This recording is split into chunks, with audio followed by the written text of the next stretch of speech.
Zoukis, Zoukalo, comme le chanteur. C'est ainsi que cela se conjugue. Vous le saurez à présent. Je viens de l'inventer, mais je trouve ça très drôle, donc j'ai envie de le garder. Je suis bien en direct de Moscou, où il fait très froid. Nous sommes en avril, mais franchement, on se croirait en janvier. Et alors évidemment, je vais répondre aux personnes qui vont dire, mais Daniel, tu connais l'expression « à Rome, fais comme les Romains ». Alors pourquoi à Moscou, tu ne fais pas comme les moscovites en portant une chapka? Ben écoutez, je suis d'accord avec vous, c'était prévu, mais figurez-vous que comme d'habitude, j'ai mal géré mon budget et je n'ai plus un copec en poche. Je viens de penser d'ailleurs que c'est la première fois que j'utilise cette expression à propos, parce qu'ici on a vraiment des copecs, c'est l'équivalent des centimes, vous le savez. Et là la vidéo se transforme en leçon d'histoire et ça n'a plus aucun intérêt. Donc je n'ai plus un sou parce que je suis un très mauvais gestionnaire, je ne peux pas acheter cette chapka à 600 roubles, pourtant c'est que dalle. De toute façon moi c'est comme ça, hein. Je suis le genre, mettons, je me dis tiens je vais aller à, bon c'est un exemple, hein, je vais aller à New York pour me prendre en photo à côté de la Statue de la Liberté, enfin, pourquoi je ferais ça, mais enfin mettons. Et je suis le genre au bout d'un long voyage, genre j'aurais pris le bateau parce que j'ai peur de l'avion, j'arrive devant la Statue de la Liberté, je me rends compte que je n'ai plus de pellicule ou je n'ai plus de batterie. Eh ben ça c'est Daniel Conversano quoi, je suis spécialiste de ce genre de trucs. Que dire d'autre? Très brièvement, on m'a reproché d'avoir supprimé ma dernière vidéo Improversano, Converse Impro, enfin moi je suis ma dernière vidéo d'improvisation. Je vais m'en expliquer très rapidement. En gros c'était une vidéo où je voulais montrer, bon je faisais un peu une annonce, je disais voilà que dans la maison de mon enfance, là où j'ai grandi voilà, depuis que je suis tout petit, il y a une synagogue très près de cette maison et c'était l'occasion pour moi de parler du plan Vigipirate qui depuis l'affaire là où est Charlie là, je sais pas quoi, ouais, ben, bref, hyper cachère et tout le tralala, vous êtes au courant. Eh bien Manuel Valls a entrepris de protéger tous les juifs de France. Alors j'en riais pourquoi parce que évidemment c'est ce qu'il veut faire croire par électoralisme, mais ça n'est absolument pas une protection sérieuse, puisqu'il est bien évident que, donc là excusez-moi pour ceux qui ont déjà vu la vidéo, je me répète, ça ne protège personne, parce que le temps qu'il y a des militaires devant la synagogue, le musulman ou celui qui veut du mal aux juifs ne va pas attaquer. Donc évidemment c'était une mesure symbolique, donc en plus de ça c'est une mesure dangereuse, parce que ça permet de savoir à ceux qui ne le savaient pas auparavant où sont les juifs, si vous voulez quoi. Mais comme je l'ai filmé chez moi, j'ai subi une pression familiale pour me dire voilà enlève-le, si tu veux te griller à vie fais-le, mais ne nous implique pas s'il te plaît. Et je trouvais que cet argument était bon, donc je l'ai supprimé. Je l'ai supprimé. Il y a d'autres gens qui font des vidéos, mais moins bien que les mens, ça croyez-moi. Donc voilà, je l'ai supprimé et je pense que je la remettrai pas, mais voilà, le contenu, intellectuellement, ça n'est pas plus loin que ça, quoi. Je la referai peut-être si je croise encore des militaires devant une synagogue à Paris, encore que, voilà, bon. Il y a tellement de sujets, on va pas s'embrouiller. Alors, je vous montre les lieux et je ferme ma gueule quelques instants pour vous montrer comme la beauté la plus pure qui m'entoure. Le musée d'histoire.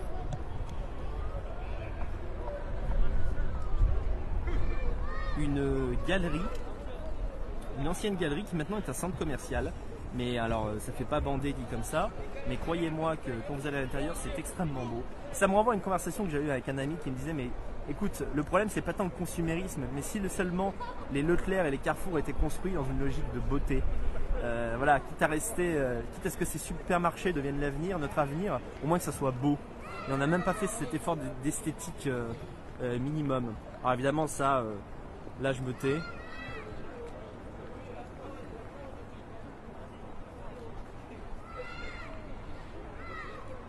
C'est juste beau. Et on en arrive maintenant au sujet un peu de ma vidéo.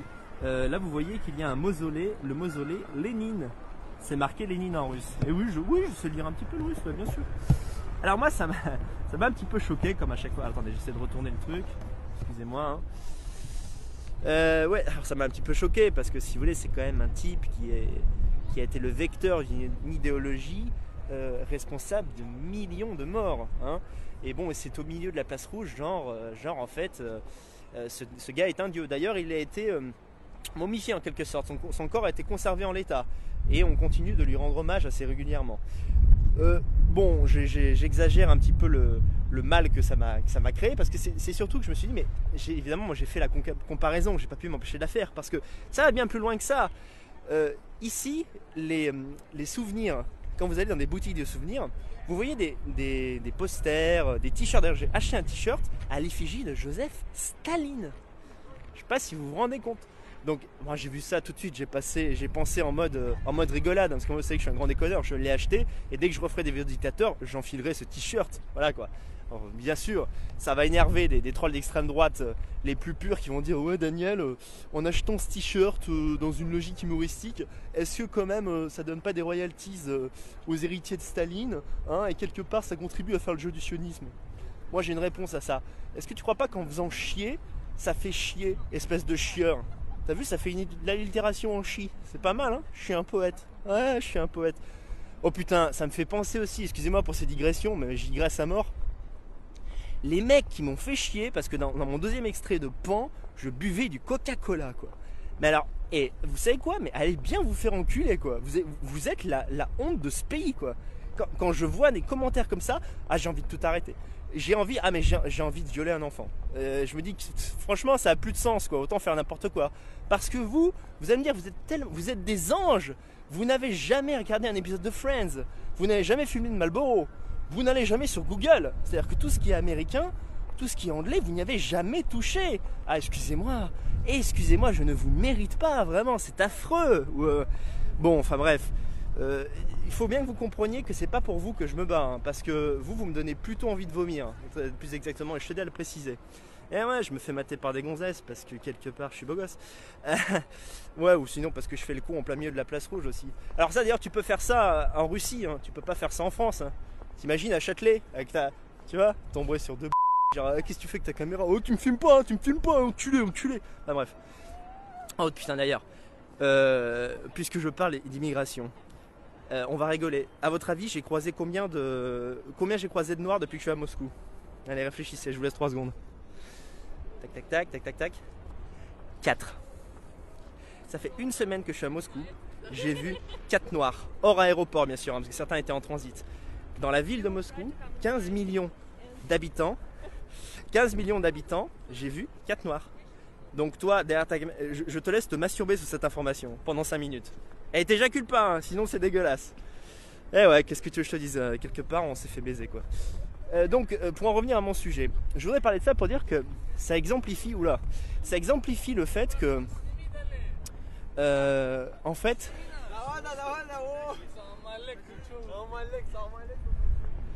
qu'est-ce qu'ils ont dit? Salam alaikum? Ouais, ils sont partout. Putain, où j'en étais? Ah oui, voilà. Donc, ça exemplifie le fait que les institutions, enfin les gouvernements de tous les pays du monde actuels ne sont pas contre les dictatures a priori. Si vous voulez, ils ne veulent pas en exposer le souvenir à tout jamais. Sauf les dictatures et les régimes autoritaires qui nous servent à nous, peuple blanc. Vous comprenez? Parce que vous voyez bien qu'il y a une différence de traitement entre l'atrocité qu'a été le communisme et les exactions qui ont été commises par certains nazis. Vous voyez, je ne nie pas que le régime nazi a pu aller un peu loin quelquefois. Je dis simplement que dans le traitement, ce n'est pas du tout la même chose. Alors l'argument qu'on donne, c'est toujours oui, mais le régime communisme, en fait, l'idée communiste était bien au départ, c'est une idée qui a été dévoyée. Alors que le nazisme, c'était nul dès la base. C'est exactement le contraire. C'est-à-dire que le communisme, c'est nul à la base. Vous voyez, ça va contre la nature, ça va contre Dieu. C'est une aberration absolue, en fait, quoi. Et en plus de ça, le communisme, qu'est-ce que ça fait? C'est-à-dire qu'en fait, il y a des dirigeants autocrates qui enculent tout le monde. Donc, à choisir, autant être nazi, en fait, si vous voulez. Je vous rappelle que pendant l'Allemagne, et ça c'est un fait qui n'est même pas nié par les juifs, pendant l'Allemagne nazie, le peuple allemand était prospère. Il faisait des enfants. Il avait à manger. Il n'y avait plus de chômage. Je vous signale qu'en Russie, c'était exactement le contraire. Vous voyez? Donc tout ça pour dire que c'est pas un fight nazisme versus communisme, ça n'aurait pas de sens. Puis je vous dire un truc, je déteste tellement la société consumériste et l'American way of life qu'on est obligé de se bouffer par intraveineuse de McDonald's, que limite à choisir, je préférais un bolchevisme pour la France réelle, quoi, si vous voulez, quoi. Avec des goulags et tout ce qui s'ensuit, quoi. Rien à foutre, quoi. De toute façon, c'est nul. C'est nul. Ça peut pas être plus nul, tu vois, quoi. Ça peut être plus dangereux, mais pas plus nul. Mais je voudrais dire par cette vidéo que nous subissons une injustice énorme quand je pense qu'on nous fait chier avec Predapio, vous savez, cette petite ville italienne qui est dédiée au culte de Mussolini puis d'Hitler. C'est-à-dire qu'en gros, la petite vieille qui se rappelle du bon temps, elle ne peut pas aller acheter son pins ou son truc là, son aimant pour mettre sur son frigo, parce que sinon le gauchiste, il va lui péter la gueule. Non mais sérieusement, laissez-nous vivre, quoi. Laissez-nous vivre. Quand je vois ça, quand je vois ça, mais je ne vous parle pas du nombre de statues. Pour faire joli, ils ont enlevé les statues Staline, mais c'est tout comme s'il était encore là. Enfin, je veux dire, c'est démentiel, quoi. Donc, malgré ce constat, je voudrais dire à toutes les personnes qui désespèrent qu'il ne faut pas le faire. Déjà parce que le désespoir est inutile et donc qu'il rend malheureux. Donc sur un plan rationnel, ça ne sert à rien de désespérer. Mais ça ne sert à rien de désespérer parce que toucher le fond, vous allez me dire, mais c'est... Oh putain. Vous allez me dire, c'est une phrase toute faite, ça ne veut strictement rien dire, Daniel. Mais toucher le fond permet toujours de rebondir. Et je crois vraiment, j'ai cette chose en moi depuis quelques temps, je crois vraiment que l'Europe de l'Ouest a été dégueulassée et tout cela a un sens. Vous savez que je suis croyant et je crois que tout a un sens. Ça a un sens parce que avant cela, nous n'avions pas compris que les peuples blancs, aussi différents qu'ils puissent être, un Scandinave n'est pas un Latin n'est pas un Germain n'est n'est pas des Balkans. Enfin, bref, il y a des différences, mais quelque chose de profond, de mystique, nous unit. Et je pense que je pourrais le résumer comme une sorte de... Nous sommes des gens sains d'esprit. Il y a une profonde normalité chez nous. Et ça, ce sont des choses que nous ne rencontrons pas, je pense, chez d'autres peuples. Voilà, je parle assez rarement des Asiatiques, mais je pourrais en parler aussi. C'est vrai que ce sont des gens qui sont moins directement agressifs que les Maghrébins ou que les Noirs d'Afrique, mais ce sont des gens, si vous voulez, n'est pas le même état mental, quoi. Ça n'a rien à voir. Ne serait-ce que dans leur façon de faire du communisme, vous vous rendez compte que ces gens n'ont pas le... On est à côté, mais quelque part, ontologiquement, on est à des années-lumière, quoi. Donc il faut que nous nous rendions compte qu'il y a quelque chose qui nous unit profondément, au-delà du côté français, italien, parce que pendant des années, pendant des siècles, nous avons été le centre du monde. Donc nous avions le luxe de nous faire la guerre. Voilà, on se faisait la guerre. Et d'ailleurs, les Juifs utilisent cet argument, genre, mais avant l'UE, vous faisiez la guerre. Ouais, genre maintenant, c'est juste que la guerre... Comme s'il n'y avait pas une guerre en 99 en Serbie, quoi.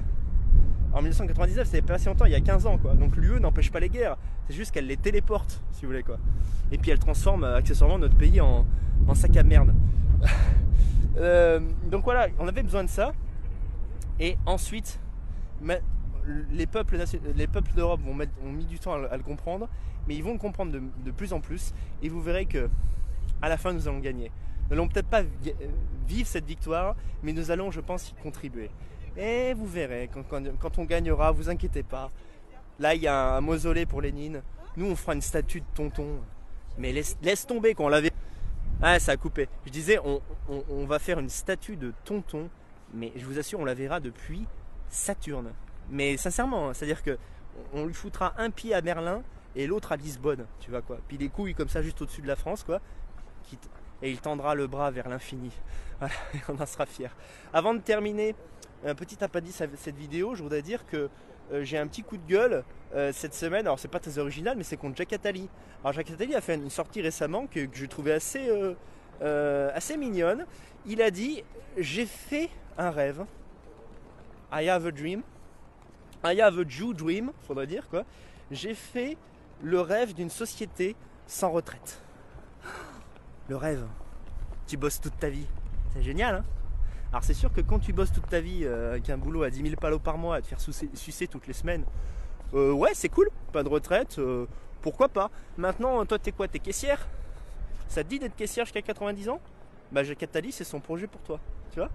Alors, je voudrais répondre à Jacques Attali par contumace, puisqu'il n'est pas présent dans ma vie pour l'instant, enfin, le plus tard sera le mieux, que moi, hier soir, sous les couettes de mon petit lit moscovite, j'ai fait le rêve d'un monde sans juifs. Et on était heureux.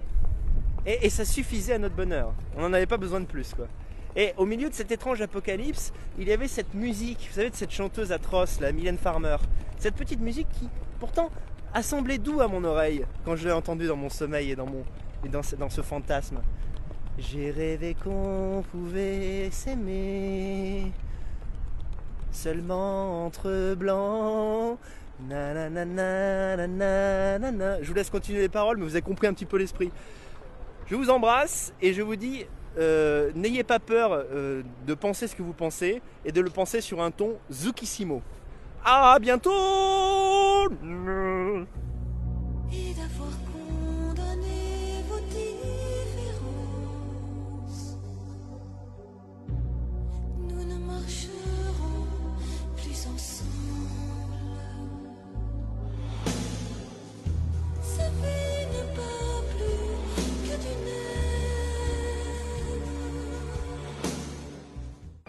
pour vous raconter cette anecdote, j'ai décidé de faire un petit fuck symbolique à toutes les personnes qui disent de moi que je suis narcissique. Ce qui est consubstantiel au fait de se filmer tout seul. Hein. C'est-à-dire que si vous n'aimez pas votre gueule, vous n'aimez pas votre voix, vous ne pouvez même pas faire une seule vidéo. Donc voilà, j'ai poussé la logique à fond en me filmant dans un miroir. Évidemment, les gens me regardent comme si j'étais un fou. Parfois, j'attire sans le vouloir, et même en faisant l'idiot, j'arrive à attirer le regard de magnifiques donzelles. Vous voyez comme je vous suis supérieur en tout point. Non, je vais vous raconter une anecdote. C'est incroyable, en fait, je me baladais dans le centre commercial dont j'ai parlé quelques temps avant, et un mec m'arrête en me faisant peur. Il me fait toc toc toc dans le dos. Je me retourne et le gars me dit, en fait, il me dit, tu mesures 1m87. Alors d'abord, il me le dit en russe. J'ai dit, je comprends pas. Il dit, you speak English? J'ai dit oui, ce qui est faux. Mais je comprends 2-3 mots, tu vois. Et il m'a dit, en fait, le gars me dit, tu mesures 1m87. Et vous me croyez pas, je mesure vraiment 1m87.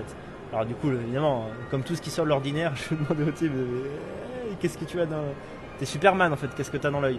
Il me dit, oh, tout simplement, j'avais des vacances et je m'ennuyais un petit peu, donc j'ai décidé, je vous assure qu'il me dit ça, à moins que je comprends vraiment rien à l'anglais. Genre j'ai compris une autre histoire, quoi. Ça, je comprends la langue à l'envers. Mais je crois vraiment que c'est ça. C'est-à-dire qu'il m'a dit, depuis environ 10 jours, j'entraîne mon œil à déterminer quelle taille mesurent les gens. C'est incroyable. Vraiment, mais en Russie, c'est normal. Vous voyez à quel point on peut pousser. Vous voyez à quel point un cerveau humain de blanc peut aller loin. Et je tenais à vous le raconter. C'est une histoire vraie, hein. Je le jure sur la vie de mes ancêtres que c'est une histoire qui est vraie. Et ça m'a choqué. Et ce qui m'a encore plus choqué, c'est qu'ensuite à la fin, j'ai réalisé qu'il voulait que je lui file 200 roubles. Ah là là, et comme je suis un gros salaud, je ne vais pas donner, mais surtout parce que je les avais pas en fait. Donc, j'ai failli aller retirer spécialement pour les lui donner ensuite, tant qu'il m'avait impressionné. Et en même temps, pas que ça foute non plus, quoi. Zouk.